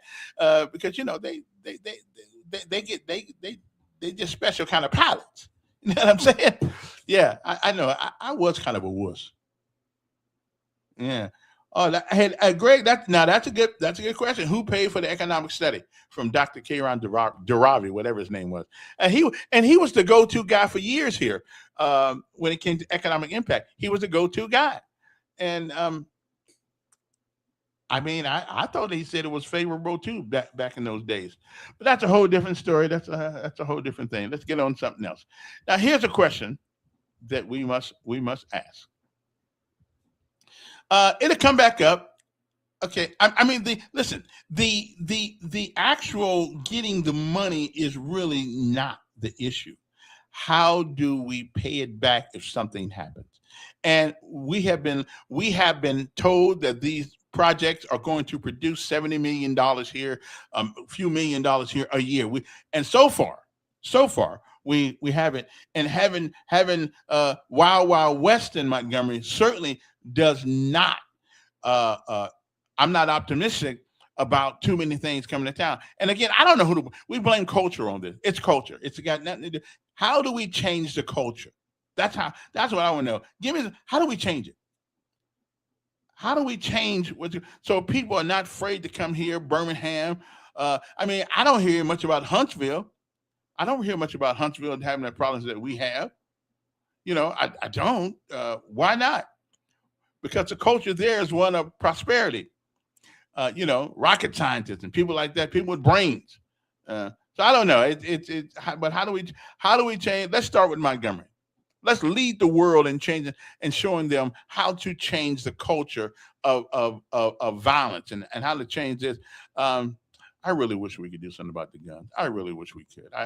I don't know what to do about the guns when we got so many of them. So many. But I will say one thing. Again, a lot of it starts with your neighborhood. And those kids live in your neighborhood, they end up going to your schools. They go to school, they act the same way they do in the neighborhood, and now you have tainted the whole neighborhood with your kids. Okay? So I don't know how we change it. But I wish somebody would come up with a plan. Yeah, I don't think, at least I didn't worry about it turning a profit. If it could maintain itself, that would have been good. But there are some things that you bring for the quality of living in Montgomery. The zoo doesn't make a whole lot of money, does it? Does the zoo make a profit? Police don't make a profit. Fire departments don't make profits, but we need them for the quality of life. And I think we need something in Montgomery besides talking about what happened years ago when white people were mean. Okay? And black folks were misused. So how do we get out of that? How do we get out of that? It happened. We're not the only people that it happened to. White Americans are not the only people who had slavery. Hell, we had slavery over in Africa by other black people. Okay, we had slavery in Jamaica. We had in the Bahamas. I mean, in Britain. I mean, we're not the only people that had it. Okay, that's one good thing right there. That's one that is a major consideration right there. Well, ASF is private though, right?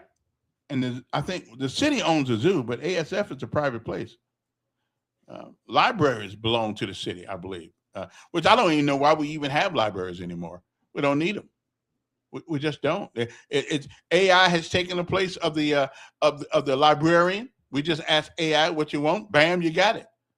You don't have to run back in the library and get the book or anything like that. It's called a future. I think libraries are a waste of money. It's just a waste of money. But I mean, they're nostalgic. They are nostalgic, but they just waste money.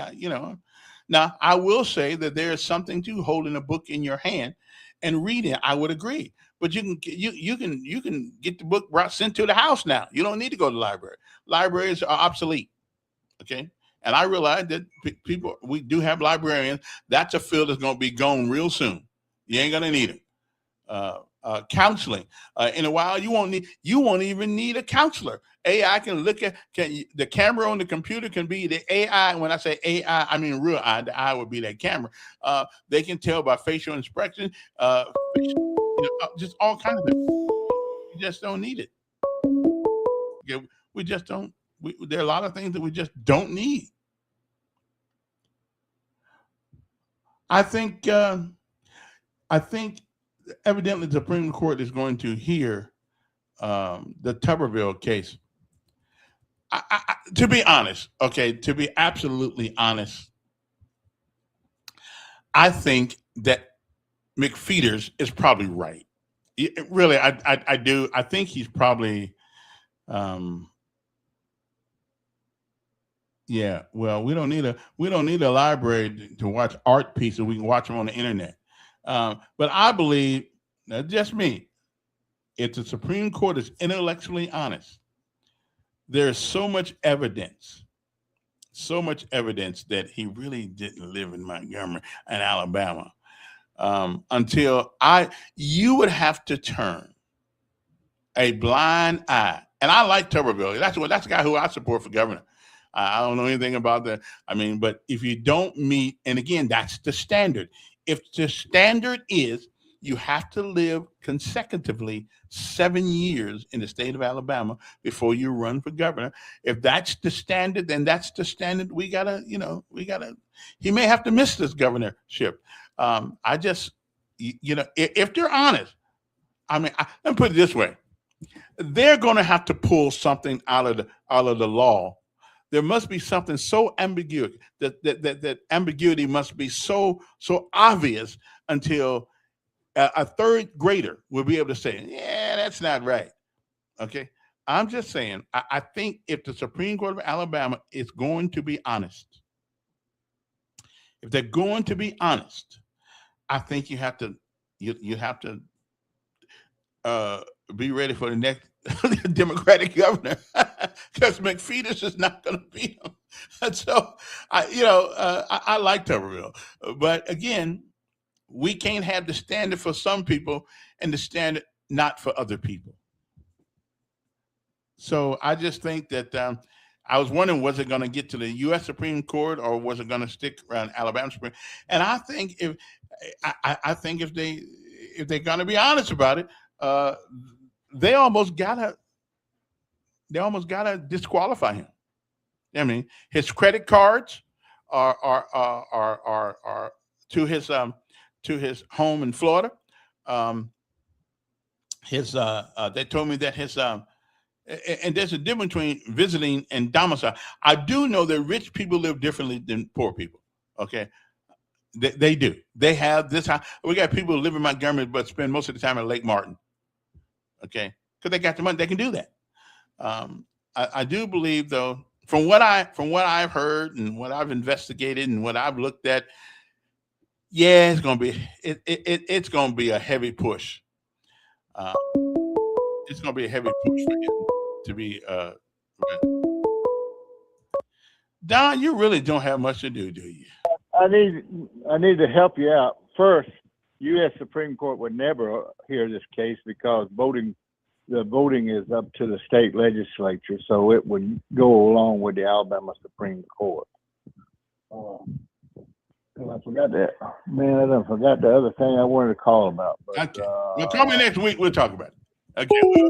And I kind of understand what it said because voting laws are state, and I understand the Supreme Court, the U.S. Supreme Court probably won't get involved in this because then everybody's going to be going to the Supreme Court when things don't work out their way.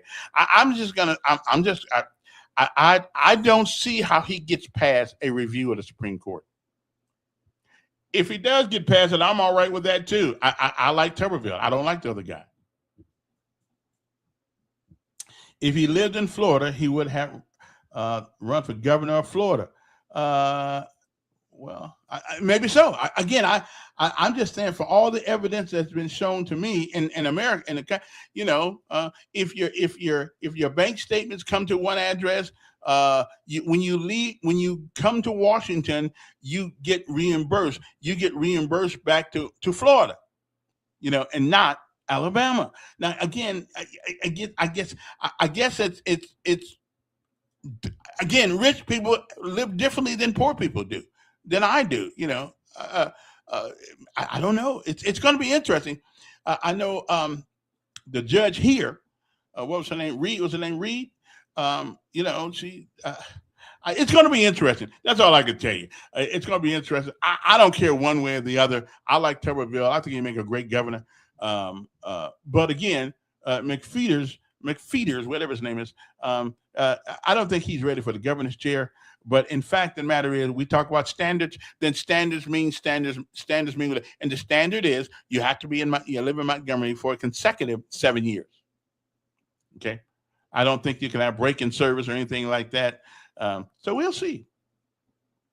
We'll see. I think it's going to be a heavy push. Well, I don't know if they're above the law, Camilla. I don't know if they're above the law, but they do get to do things that I don't get to do, like have 3 or 4 houses across America. They do. Money. What does Ecclesiastes say? Money answereth all things. When you got money, you can do things that poor folks can't do. Okay, that's That's just the way it is. Yo. Hello.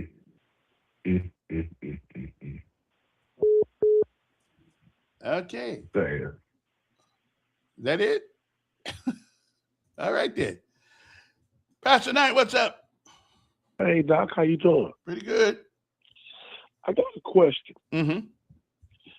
If there's such a discrepancy about Tommy Tuberville's residence, right? Mm-hmm. If they're saying he lives in Florida, right? Well, they're saying that's where his domicile is. Okay. Well, shouldn't he relinquish the seat that he's currently occupied right now? Again, that is, that's. I'm just asking. Logically, you would think that if you're a senator from Alabama, that you live in Alabama. But you know what this goes to show you? Yeah. This goes to show you the nasty loophole in our system. Mm-hmm. This man currently holds a U.S. Senate seat, right? Mm-hmm. And he's running for the governor seat. And these toothpick-eating hillbillies just realized he did not live in his state after they've made him a senator in the state. Now he wants to run the state, and all of a sudden, all this stuff is coming up and coming out. All I'm saying is that if that was going to be the case, he shouldn't be a U.S. senator. He should be made to pay back all his money for the salary because he was unqualified. Would you agree? Well, again, I don't know Constitution. Just a yes or no. I don't know. I don't know if did he not lie? Well, wait a minute. Now let me ask you a question. Here's what I do not know. I do not know if the Constitution of the United States requires you to live in the state as a senator. That you. Kevin, that's bull. Well, I just don't know. I can't. I tell you what, you can't live in Alabama and be no U.S. senator in Georgia.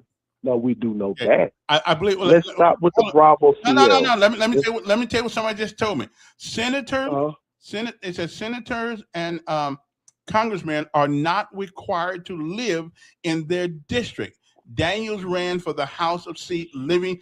Okay, the district, but hold on, stop. You're mixing apples with oranges. And Hillary didn't live in New York, right? Hold on, the district, right? Well, the district, right? And there, you said district, right? They're not required. Now watch this. They have to be in their state, right? Again, Hillary ran. It's just a yes or no. No. I don't know. I don't know. You're gonna make a horrible politician. You're not gonna give me no Bravo Sierra. But you're again, gonna have to reside in that state, regardless of whatever seat you're running for. No, just listen, because see, you full of that crap right now. Wait. You got to reside. Hold it. The senators don't have to live in the state they reside. They are bought. That was bought up when he ran for senator. I don't see how. I don't see how either. But congressional seats. I mean. Listen, people. I guess people have a right to choose whom they want to. I think y'all are full of crap. I think. Wait a minute. I ain't getting no money out of the deal. Why would I be full of crap? No, because you definitely trying to protect Massa. I see it, boy. You on the front line, chest out and no weapons. But you have to reside in the state. You have to reside in that state. Governor, yes, but evidently, I mean, I got more people on this line than me and you, and they telling us that you don't have to, as a senator. And what is so funny? What's so funny now? And you know, when this thing is over, you know, if he stays on the ballot, he stays on. If he don't, he won't. But this is just going to open up Pandora's box to a lot of problems now. Because they've been doing it. They've been but it hasn't been frontline like this. Oh well, we'll see. I mean, I don't really care where you. If he brings the money home to Alabama, okay, then I don't care where he lives. Sound like you for sale, but okay.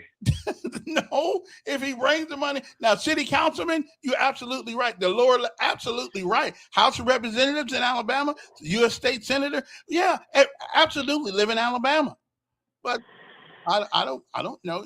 So maybe we can get Stacey Abrams to run for governor in Alabama, since she don't live here and Tuberville don't either. But they didn't want her in Georgia, so why we want to bring her here? I mean, hey, give her a shot here. Yeah. Why not? We open for everything. Who else? Probably we could talk Andrew, that Gilliam guy out of Florida that was arrested here. He might make a great governor here in Alabama. We know he lives in Florida as well. Why not? We don't have any standards, no structure, no rules, especially when it pertains to our people. But again, but it is what it is. But I don't. Somebody says federal elections are different. Okay. Now Loretta says you must live in the state that you. Well, evidently not. But we'll. Yeah, I guess it's only if you're black. But Yeah. I don't know. Okay. All right. I mean, it does make sense what you say. I mean, if you're going to represent Alabama.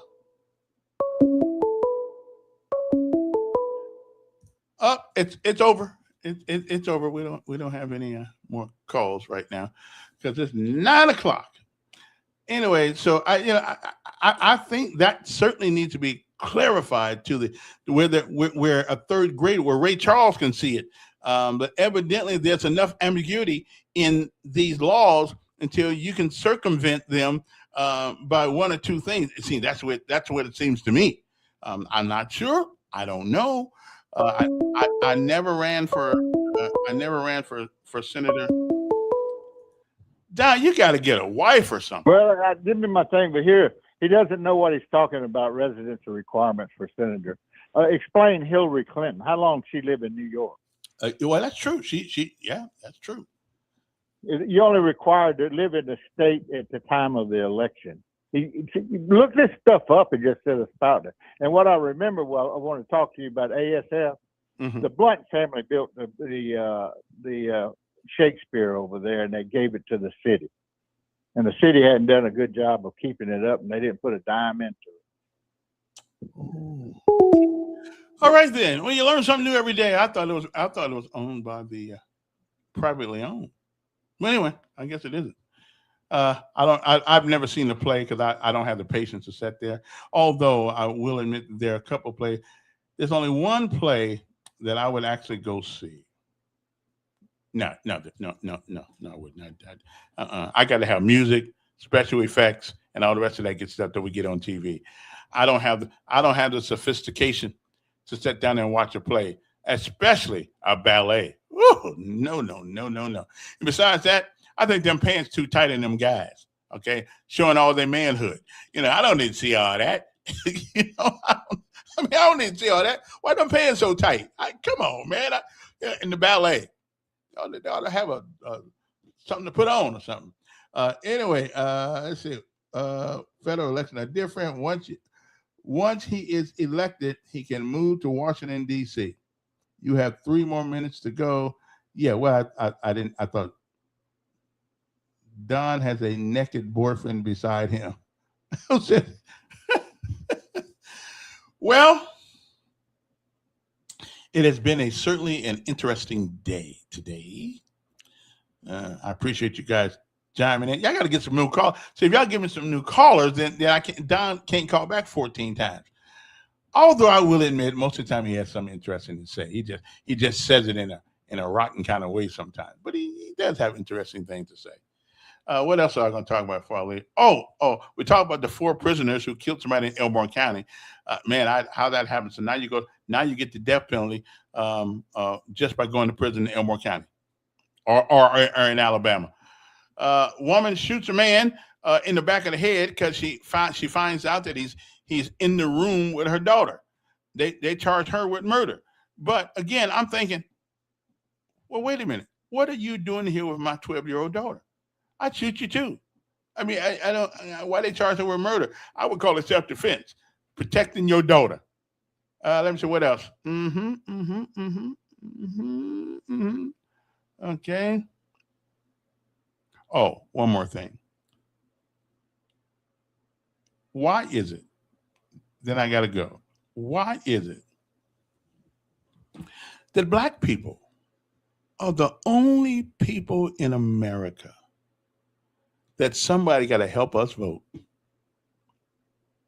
I mean, I was at a meeting the other day with somebody. We were talking about they go around helping strategizing and get people to vote. Why is it that black folks are the only people? Here it is, 2026, the 21st century. Why is it that we are the only ones that are mentally disabled and need help to vote? Why is that? Why is that? I don't, and why does it seem that black people are the only people that can't seem to get an ID? Because those are the excuses that the political pundits want you to think. Anyway, but we can get everything else. But we seem to can't get an ID, and we need somebody to help tell me who to vote for. I can see if this was my mother's generation, she'd be 91. I think that's and then no, she should be 101. No, she'd be 91. Okay. Let's see, she's 22 years older than I am. I'm 69. Yeah, she'd be 91 years old. So I can understand that if she was still here. But I can't understand folks now 60 like it's the new 49. I mean, what? So why are we still the only people that need help voting? Now let me turn the ship around for a second. I don't have a problem with the yellow ballots. I don't. If you support a candidate, then you have an obligation to support that candidate any way you can. And if giving yellow ballots out is one way you do it, then so be it. So I don't care if people, have the yellow ballot. I think it's kind of smart to do to get people to vote your way. That's no different than advertising on a billboard. Vote for me, I'll set you free. Oh, and I got my new advertising coming out too soon. Okay, it looks good. It looks good too. I'm telling you, it looks good. I look good in that thing. But anyway, we shall. Yeah. Where's my advertising at? Anybody see it? Okay, let me see if I can show you my new. Let me see. Where's my new? Where's it at? Where's it? No, that's not it right there. Well, that's kind of it right there. Yeah, that's. Okay. Now let me let y'all see this. This is a good looking stuff here. And then one of these will be coming to your house real soon. Okay, I didn't collect a little more money to do it, but one of these will be coming to the house real soon. Let me get this here. Yeah. Tell me what you think about it. Tell me what you think about it. Stop the screen right there. Go here. Share the screen right there. Y'all tell me what you think about it now. I need to know what you think about it. Okay, I need to know. Okay, what you think about that? That looks good. That look good? That's right. That looks really, really, really good. Yeah. What you think? What y'all think? Look good? I think it looks good too. I look debonair. That suit right there, boy. AI is something else. I look good in that suit. And since I look so good in that suit, I'm going to buy me one just like that one. Okay. I love the pinstripe look. I mean, don't that look good? Boy, I'm telling you. Okay, what y'all thinking? Y'all think I look good there? Yeah, I think I look good right there too. I look distinguished, gray hair and all. Yeah, that's what I look good. Okay, good. I just thought I'd let y'all know. One of these will be coming to you pretty soon. Don't throw it away, because then when it becomes a what's that they call them when something gets old and you keep it around, or whatever it is. When it becomes one of those, then you're gonna wish you had it. Okay, I'm just saying. This is the time that Kevin Elkins. I'll probably be almost president. Well, I'm too old to run for president now. I don't know though. I ain't too old to run for Congress, so I might do that. Yeah, I might do that. Yeah, if I get some money. Somebody said, Clarence Thomas don't look as good as me. Okay, I'm just saying. Clarence don't look as good as I do. Okay, I'm just saying. Clarence is all right, but he don't look as good as Elkins does. I mean, anyway, I gotta go because it's that time of morning. But I I want to thank you guys for joining me in the morning. I'll be back on Monday. The good Lord says the same, because you can't take anything for granted. Okay? Can't take anything for granted. Now, let me give you the lessons of life today. And because I don't even think did I put the lessons of life today up today? Did I do that? Well, if I did, I'll put it up on Monday. But anyway, gotta go. Anything else y'all want to know before I go? I look good in that picture, though. I got to tell you that. I mean, that picture right there, that really looks good. Let me show you that one more time. These will be coming. These will be coming to a place near you, real soon, to your address and everything. I mean, this will be coming to you right there. I think man, I look good. Man, I mean, for an old fella, I look good. How you like them glasses? Them glasses are cool too. The distinguished gentleman. I mean, I like that. I'll be coming to a corner near you soon. Okay, to pass out my little stuff and do some marketing here. And I got some of these coming to you in the mail. So don't throw it away. Just keep it as a souvenir. You're lighter than me. Well, AI gave me that lightness. I guess I wanted the camera to see her brother. Okay. Anyway, vote for Kevin Elkins. That's me. And let's change the culture of Montgomery. Let's change how we treat one another. And let's bring back some humility in public service. Let's be humble. Okay. Because the same people you meet going up, you meet the same old people coming down. Okay. I'm just saying, because one thing about mountains, they don't grow bigger. They just come down. I'm just hoping you remember that. Okay. And it is not.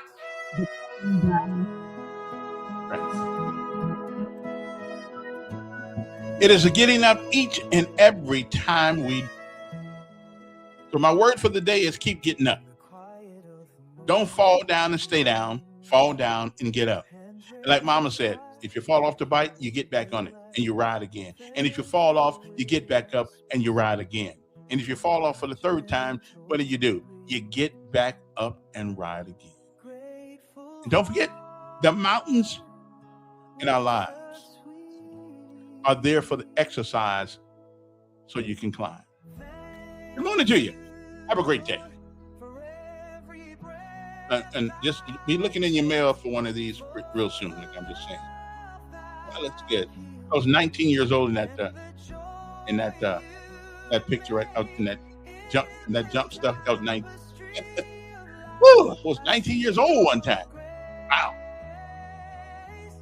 Some people say I still like I'm 19. They're like Michael Jackson. No, I ain't gonna never want to be that light, brother. Have a good day. And if you haven't said it already, thank God for this day. Because it didn't have to be. And last night, somebody, someplace, somewhere, went to bed and did not get up this morning. You got the wake-up call. Have a great day.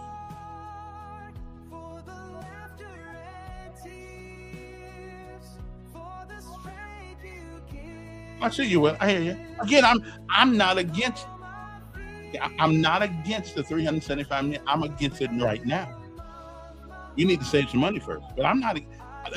We need a Civic Center. We everything that's on there we need. But I need a new car. I can't get it right now. And we got a budget too. We can't get it right now. But we're going to get it soon enough. We just got to get more people to live in Montgomery and pay some taxes. Have a great day.